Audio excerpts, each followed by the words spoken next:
everyone, so you're welcome back to my YouTube channel. It's your girl Darlyn. Thank you so much for joining. If this is your first time, please consider subscribing and give this video a thumbs up. This is the second segment in our Infertility in Nigeria series. Remember, this is going to be in a playlist where you can share the videos and reach out to people that want to learn. We have Dr. Dare of NisaPrime. Today he's going to be talking about native and alternative medicine. Remember, this is not from a place of judgment. The doctor is going to be talking from his own professional point of view. If you know an auntie, a neighbor, a sister, somebody that has used it and it worked for the person, cool. You know that the human body is different. When another person has a result from using native, the next person might have a different result based on the underlying issues from those two people. So you want to listen to the doctor first to know if you should go ahead with that drug. Hold the drug. If you have not watched the first episode, please go check the description box. Pause this video, go back and watch the first one, then you come for the second one. The first one was so inspiring. We got so many testimonies, people that watched it and were so blessed. They have shared it to their other friends and families. Please watch the first one and get back to us. So you'll be hearing from the doctor now.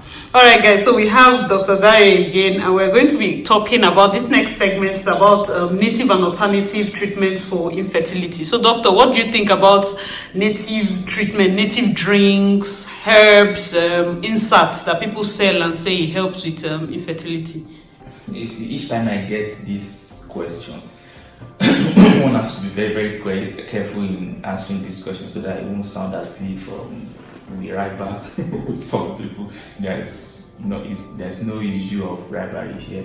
But what we have seen repeatedly, that's the only thing I will talk about. I'll talk about what I know. I will not delve into what I don't know. Now, on the issue of whether or not the herbal thing, the inserts or all those things work, if I'm not an herbalist, so I won't talk much about that. But I'll talk about what I know. What I know is, over time, we have seen women come to the hospital. Now, after they've gone around, after taking all these herbal things, insert, all that, after presenting in the hospital, we have to treat the complications of what the herbs and all the native treatment they've had first before attending to their infertility. And some of them, the complication of those treatments now made their infertility treatment difficult, or we put them in such a way that they cannot be helped. I'll give an example. A woman presented, this example is like less than a month now in this facility. She came for infertility treatment, and we usually do this mock transfer of embryo before we start the treatment. So when we wanted to do the mock transfer, it was difficult. They have to schedule her for cervical dilatation so that we can do this test transfer. So when she came, the doctor that was attending to her could not do anything, so I was invited. And when I got there, after examining the woman, I discovered that there is vaginal stenosis in the upper part of the vagina. That's the upper 1/3. Now I now asked her, has there been anything you've done? Has there been anything? It was then she now started confessing that they gave her something to put inside the vagina. Now that was a corrosive agent they gave her to put inside the vagina that has made the vagina to constrict. Now assessing the entrance of the womb is now difficult. So it took some intervention, sometimes before we could assess the entrance of the womb. Now if such a woman should get pregnant, vaginal delivery is completely ruled out. She cannot deliver through the vagina because the vagina is stenosed. The meaning of stenosis is shrunken. Okay. That's one. Now for those who take herbs and all that, we have seen people that the complication of the head was some of them developed like liver complication in the kidneys, because any drug, every food, everything we eat, our kidneys is just like the toilet. Everything will pass through the kidney to be filtered. So by the time they are presenting in the hospital for infertility treatment, renal function test, that's the test to assess the kidney, shows that we cannot help them because their body can no longer take the drugs that we need to treat their infertility. The kidneys are compromised. Their livers are compromised. Sorry to interrupt your watching. If you want to know more about IVF in Nigeria, the cost of IVF in NisaPrime, the doctor was able to tell us that, and how to manage multiple pregnancy going to come up in the third segment. Remember to subscribe and hit that notification bell so you do not miss the third segment. He's going to break it down. We're talking about donor, IVF, surrogacy. Everything is going to be included, so you don't want to miss it. Then when it comes to this womb massage, hidden or cryptic pregnancy, you see the womb massage thing is something that and the cryptic pregnancy is something that I got to know when I got to Port Harcourt. It's not that popular in Southwest where I came from. Now, the first time I came in contact with that was when I saw a patient, and this woman came. You need to see the tension between her and the husband. They are not happy. What was the problem? This woman was made to believe that she's been pregnant for the past 9 months. No, like 10 months by the time I saw her. So it doesn't feel, and the whole family, the woman and their husband, they believed there was pregnancy going on because somebody has told her they have massaged the womb they are succeeded in getting her pregnant, and she should not bother going to the hospital that the doctors cannot see, ultrasound cannot see that the pregnancy is there. I was not told this. So I now told the woman that, okay, when was this? She said about 10, 11 months ago. Okay, if you are pregnant, you ought to have delivered by now. If you are pregnant, we should see your tummy bulging by now. Unfortunately, the woman is on the big side, so she felt the pregnancy is there, that they told her pregnancy is at the back, that we cannot see. So I had to do ultrasound for her, scan the whole abdomen, started showing her things on the machine that, okay, when you see this is the mini. When you see this is the newest. Then she now started coming down from that kind of belief, that mentality that has been put into her. And you need to see the way she felt bad. She felt, I was deceived. This thing is I think it's something that is common in this part of the world, and it has something to do with the level of education of the patient. Because I have seen lawyers, bankers scam, as in, because and it's not really the fault of those women actually, because it's like I'm trying to probably appear as if the education should have helped them. No, it's not really their fault, because you actually need to want something badly for you to understand their position. So it's not their fault. Like I always tell people, see, if you want this phone, if you want it badly, you understand, this phone becomes gold the moment you cannot afford it. But the day you buy this phone, it becomes a common thing. That's what I want all women in this category to know. Because you want something badly does not mean you should succumb to every kind of, subject yourself to all forms of treatment, dehumanizing condition and all that you allow people poke things into you, into your vagina and all that. Because the day you eventually achieve this conception and have this baby becomes a common thing. Oh, exactly. Yes. And so just do the right thing. But my advice to people in that category is go to the hospital, see a gynecologist. These are doctors that are trained to do investigation. Within a month, you and your husband can be investigated without compromising your chances of conception. In that month, that's what we call active investigation of infertility. Okay. This can be done. And in 1 month, we complete all our investigations and find out what the problem is. And if it's something that we can identify the problem, we tag it unexplained, then we profile solution. Everything has solution. Like I always tell people, infertility now is a thing of choice. Okay. When you come to the hospital, we'll find a way around for you. The worst thing is you'll be advised to do IVF. People get pregnant with IVF and they have normal babies.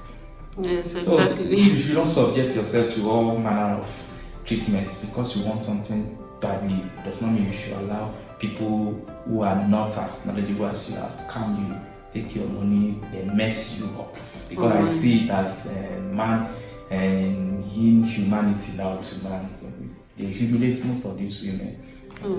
Doctor, do you think it's possible for the womb to be set? You know, there are Ijaw women that say they set womb. There's nothing like that. Or maybe the womb is facing back. There's nothing like that. The truth of the matter is, when the womb is not carrying pregnancy, the womb is not in the abdomen.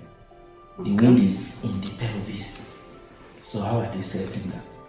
If you look at the anatomy of the womb, when you look at the pelvic bone, when we sit down, we sit on the bone. That's the hip bone. We call it pelvic bone. Now the pelvic bone is like a bowl. Okay. You understand? So in the front, the first structure within that bone is the bladder. That's the temporary store of urine. Now after bladder is the womb. After womb is the rectum. The rectum is the temporary store of physics. That's stool. You understand? Okay. So the womb rests on the bladder. It's like figure 7, rest on the bladder this way. So that's why early in pregnancy you discover that women go to toilet to urinate more, because the bladder is now, the weight of the womb is making the bladder not to fill to capacity. Okay. You understand? So the womb is like that. We call it anti-verted, anti-flex. So it's like this on the bladder. Now there is this 10% women. They have what we call rather than the womb like this, the womb is like this. Okay. We call it retroverted uterus. This retroverted uterus can get pregnant. Okay. It has nothing to do with whether a woman can get pregnant or not. The issue with retroverted uterus is that when the woman gets to 12 weeks, when the womb is about to come into the abdomen, the womb can get incarcerated, hooked by the pelvic bone, and we have treatment for that. So that the massage, what they massage is just the abdomen. The womb is in the pelvis. It's not where they do their massage. That's it, because a lot of people have these issues and they've been going to these places like you just explained. Before you can touch the womb through the abdomen, the woman must be at least 12 weeks pregnant. Then we can touch it just above the pubic symphysis. That's the pubic bone. Okay. So if you press from the, if you press your perineum now, you feel a bone here. Now right above that bone, before you can touch the womb, right above that bone, the pregnancy must be at least 12 weeks. 12 weeks. Yes. So this setting and womb setting, massaging and Thank you so much for watching. I hope you understood and enjoyed this second segment with the doctor talking about native and alternative medicine. Please note he's not bashing anybody. Native medicines have worked for different people. Some people have different results from native medicine. Some people have not seen any change whatsoever from native medicine. So these examples are not peculiar to one kind of person. You know, our bodies react differently, so different people have different experiences when it comes to native medicine. Let me give you an example. When I was sick, I know I owe you people my pregnancy journey story. Don't worry, I have not forgotten that. So on one of those occasions when I was rushed to the hospital, I had low blood pressure. I'm going to talk about my story maybe when my son is turning 2. A lady was rushed in. I was already an emergency case, but they had to keep me at a corner. Having attended to me, at least I was stable to a point, and attend to this lady. While I was lying down there, the doctor brought her into my own room and hurriedly checked something. And the next thing I heard was there was no cardiovascular activity. It seemed like deja vu, guys. I have heard that thing before. I heard it when I lost my second twin, my son's twin. I heard that, like, it just, I felt this cold shiver down my spine, and I was like, oh my god, this woman was so pregnant. She was like 9 months pregnant. They checked and checked and checked, and there was nothing. After 3, I was still under, I was hazy a bit. They rushed, they needed blood, they needed this, only for us to find out that she patronized womb massagers, and in process of massaging this baby, they killed the baby. Some people are good at it, some people are terrible at it. I for one can tell you for free, when my mom was pregnant with her, she was pregnant with my youngest sister. She is of course she's going to SS3 right now. One of the things that I remember vividly was a lady coming to massage her when she was pregnant, because she was very pregnant. So I know that of course people come to massage when the baby is there, but going through infertility, you hear of people setting the womb and turning the womb, and that didn't sit well with me. Understand that they are native womb massagers, but the risk of it is patronizing somebody that can kill the baby. Yes, the baby, they can suffocate the baby while the baby is in your womb. And the bad thing is, this woman has 4 girls, and that was the boy she was looking for. There in my hospital, this is real life story. I was there physically, and they had to perform an emergency C-section and bring out that baby. Baby was already sleeping. So the baby was, you know, when a baby is born, a stillbirth or baby is born dead, it's preferable to say the baby was born sleeping. So the baby was already sleeping when the baby was born, and that was a sad situation. Seeing how much people go through to have children. And you know one thing, when you're going through infertility, it's why I say it's a mind game is because all those times when I look on social media, somebody somewhere is throwing a baby inside carton, someone is flushing a baby inside toilet, they are dumping babies. It seems like the entire universe has babies to throw around apart from you.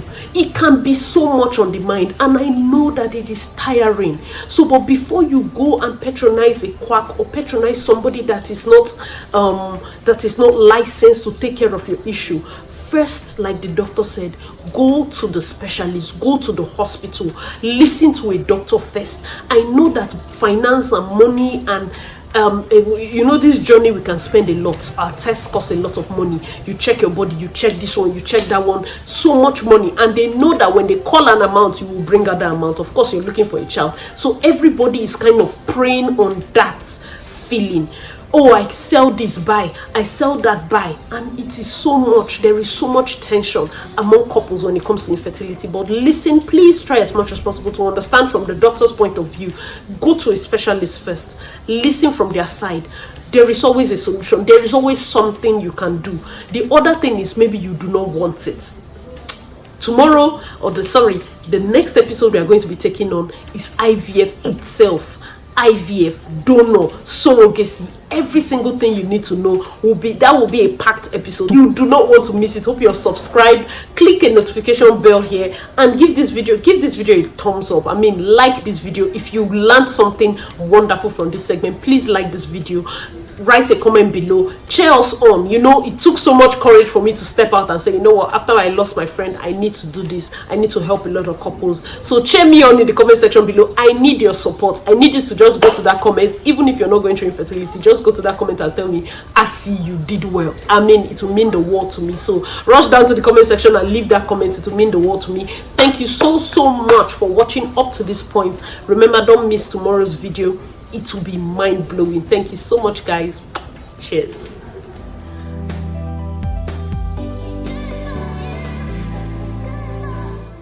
Guys, remind me, even if I forget, HSG. For those of you that have done HSG, please just write in that comment. So just give us, don't say anything, just write HSG, we are here.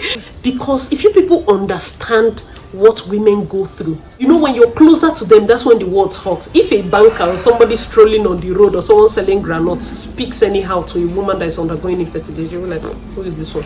But when it's a close friend, when it's somebody that is in her personal space that gets out that kind of word, it hurts even harder. So guys, we need to do better. I know this video, like, my son has been crying and shouting and been going in and out. I do not know how I'm going to edit it, but I hope you guys learned something marvelous from the doctor. Thank you so much for tuning in, for being blessed. I'll see you guys in the next video. Cheers.